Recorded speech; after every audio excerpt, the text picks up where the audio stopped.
Welcome to the Nerd Party. Hello, and welcome to a special Between Takes episode of Missing Frames. I'm your host, Shawn Eastridge. Normally on this show, we watch all the movies we should have seen by this point in our lives, but every so often we like to give you something special. We like to throw you a curveball to make sure you're paying attention and you're actually actively listening to what's happening. So you may or may not have heard of this movie called The Climb, which is coming out this weekend. And it's directed by Michael Covino, and it was co-written by him and his friend Kyle Marvin, and the two of them also star in the film. So I saw this film back at Sundance, and I thought it was so funny. It's basically kind of a weird take on the bromance, almost a dismantling of the genre. And it focuses on these two guys, Michael and Kyle. That's right. They are playing not themselves, but the characters' names are their names. And Michael and Kyle have been friends for years and years. They're on a bike ride, just trekking up a mountain, and Kyle's about to get married, and Michael reveals that he's slept with Kyle's fiance. And this opening scene, which, by the way, is all done in a single take, I think it's like 10, 15 minutes. It's extremely impressive. And each scene in the film is also done in a single take because why not? It's amazing and it's incredible, but it feels really organic. It doesn't feel like they're showing off. That's something I talk about with Michael about his direction, how he manages to make it feel really organic and not showy like some one-shot films are. But this opening scene kind of sets the stage for the dynamics of this relationship. These guys have a very, again, I don't want to spoil anything, but we kind of follow their friendship through the years and all the different ins and outs of it and the ups and downs. And it's very funny. It's dark. It's kind of twisted, but it's very effective. And I had a really great time chatting with Michael and Kyle about it. So a few things we talk about. First of all, this was recorded, this interview, back in February or March, like before COVID happened. So they were promoting the film's release back in March before COVID delayed it all the way to now, November. But I talk with them about how the two of them met and became friends. We talk about how The Climb started as a short and it premiered at Sundance and it did really well there and they were able to expand it into a feature and some of the challenges that come with expanding a short into a feature. We also talk about some of the most challenging oneers, which is a single take of a scene. And there's some really great stories, some really fun times. Again, this movie is going to be out. I think it's getting a limited release. Keep your eyes peeled for when it comes to VOD. It's definitely worth your time. It's extremely funny. It's kind of moving, again, in a weird, twisted way.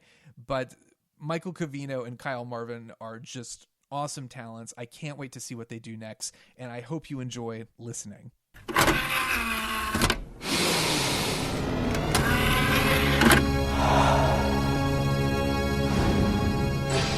Now available to own on video cassette. Gentlemen, for the people at home, go ahead and introduce yourself so they recognize your beautiful voices. Hi, I'm Michael Covino. And I am Kyle Marvin. And we are all here to talk about this little movie called The Climb, which, by the way, I saw at Sundance, and it's fantastic. Thank you very much. Thank you. We're off to a good start with this interview. This is good. So the most important question, and this will determine how the rest of this interview goes, did you guys ride your bikes to this interview? Yes, we did. Yeah, we did.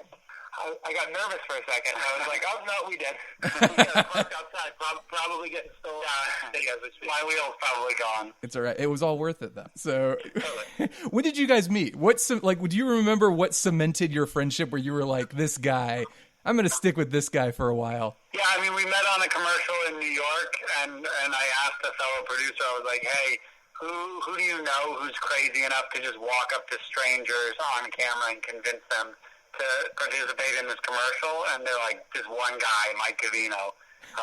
And as soon as I met him, I knew that I could do that particular function. And then it took a couple of years for me to actually realize I liked him as a human being. And Mike, I assume you felt the same way. Yeah, I liked Kyle. I helped him move, and I think that's when we became friends. I don't usually do that with people, but, he was like, I was like, you want to hang out on Saturday? He's like, oh, I'm moving. I was like, oh, I'll help you move.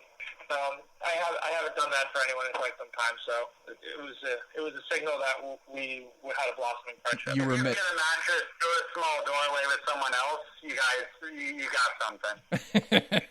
And I heard from you actually, Mike, watching other interviews about this. So this idea came. You were riding your bike. You were thinking about an ex-girlfriend. You just learned that an ex-girlfriend was now with a friend of yours, and that's what sparked the whole idea for the climb?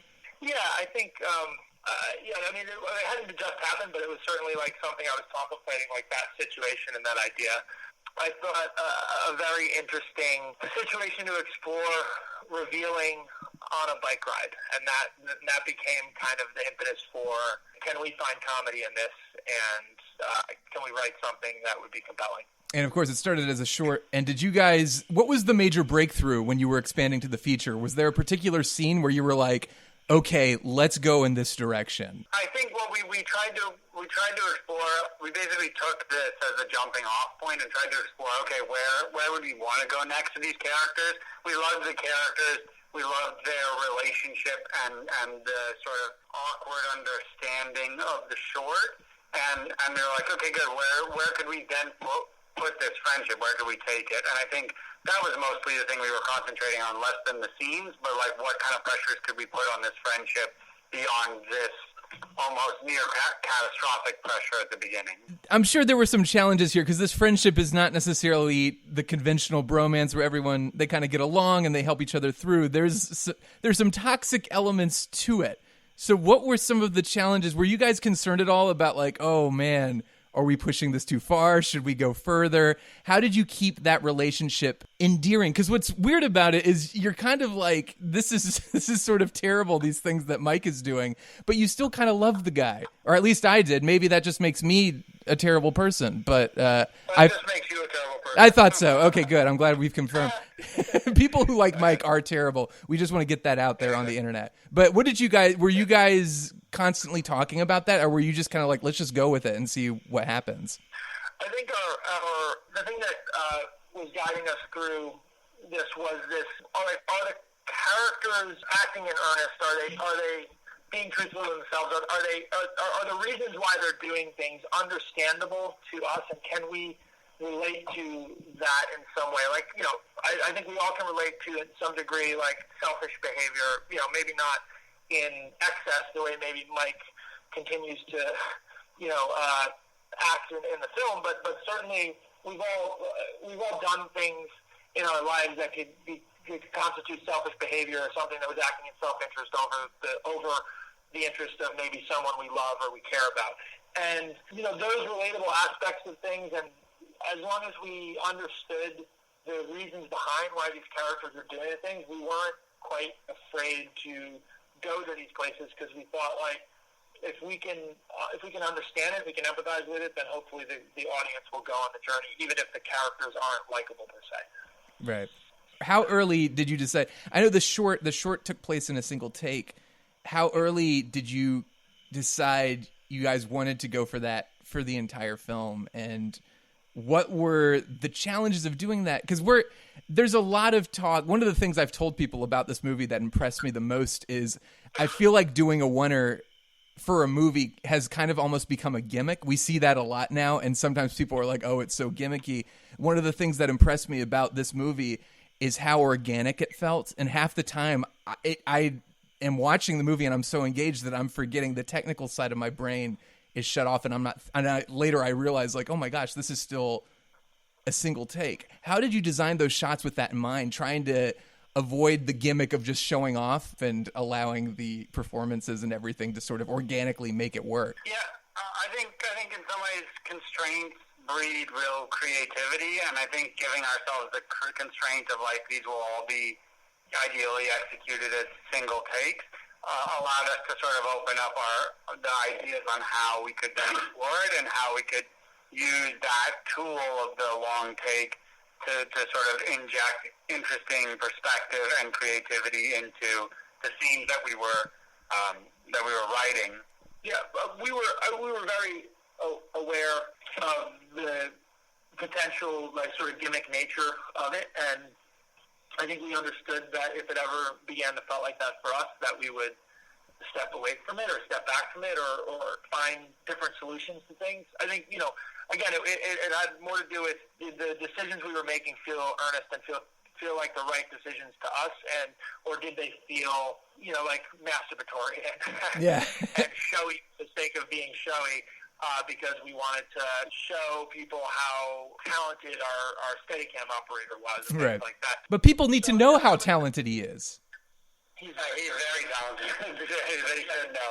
Now they do, but I think to our cinematographer's credit, the conversations that we all had together were the thing that we sort of we fell back on to make sure that it didn't ever feel gimmicky, and that was really just what is the motivation for the camera and perspective, and how are we moment to moment throughout the scene really justifying what we're doing and why we're doing it.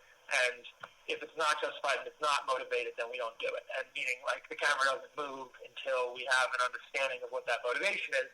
And that, operating with those guidelines and understanding that was sort of the bar that we had to clear over and over again, really forced us to come up with creative solutions to that. Because there would be moments where we knew where we needed to get to with the camera with a certain part of the scene, but we had 2 minutes in between.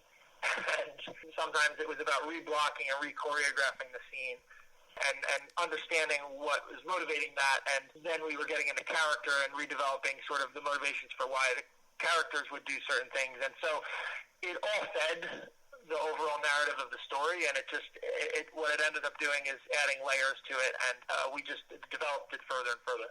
I just want to make sure Mike, you were a real director. In case nobody's told you, this is awesome. No one's actually told me yet, so...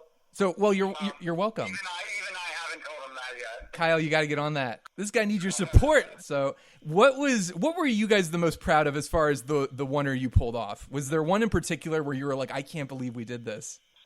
For me, I think the Frozen Lake maybe was the most proud of that one because it was the scariest for me. Yeah.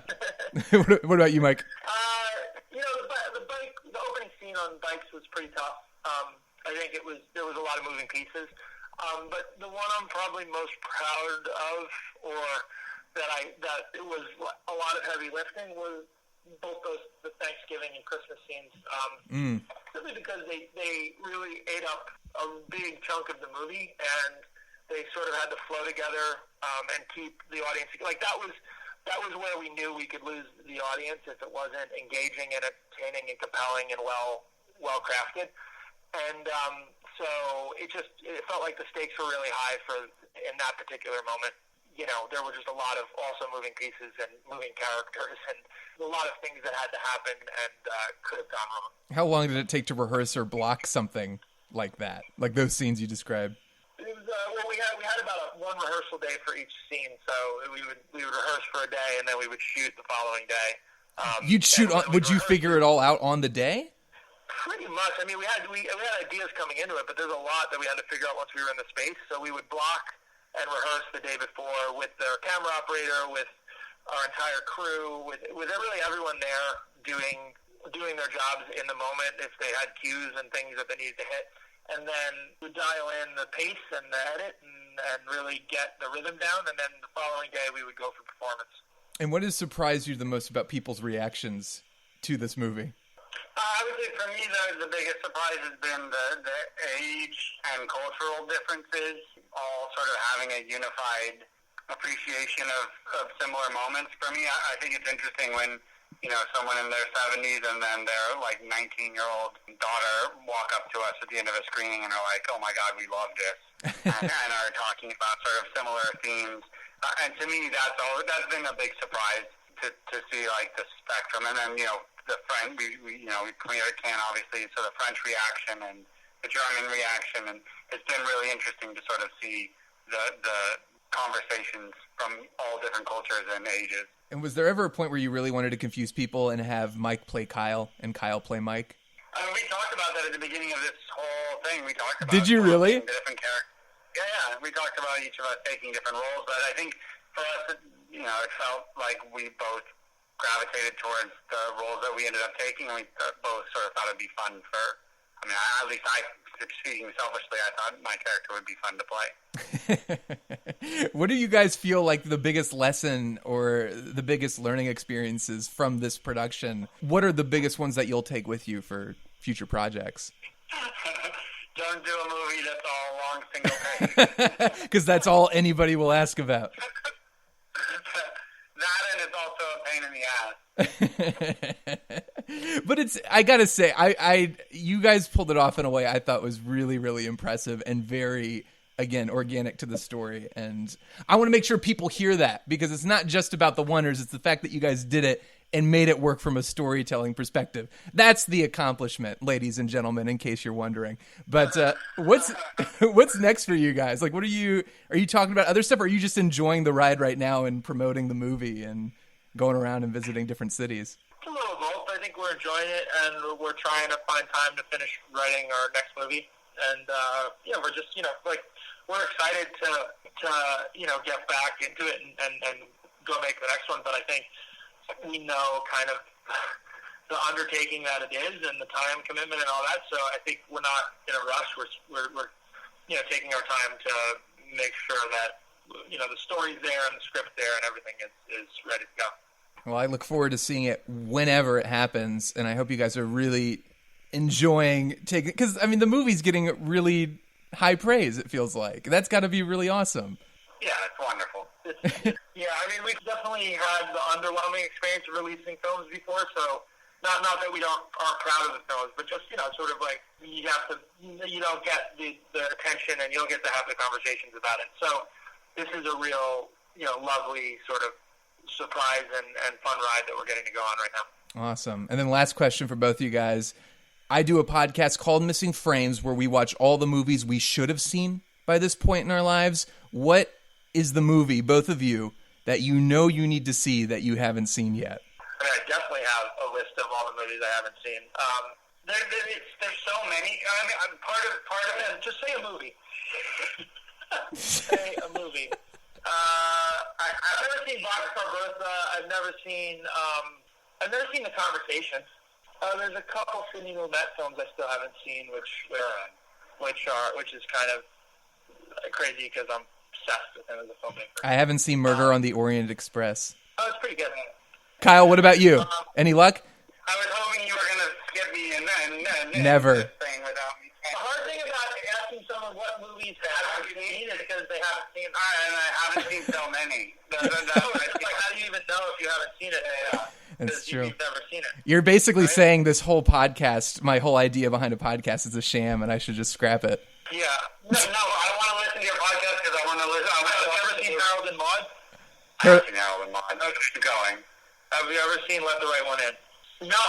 There you go. There it is. I haven't seen Let the Right One In, and I really need to see it. That's right. Gentlemen, congratulations again. Thank you so much for taking the time to chat with me. I really appreciate it. Thank you.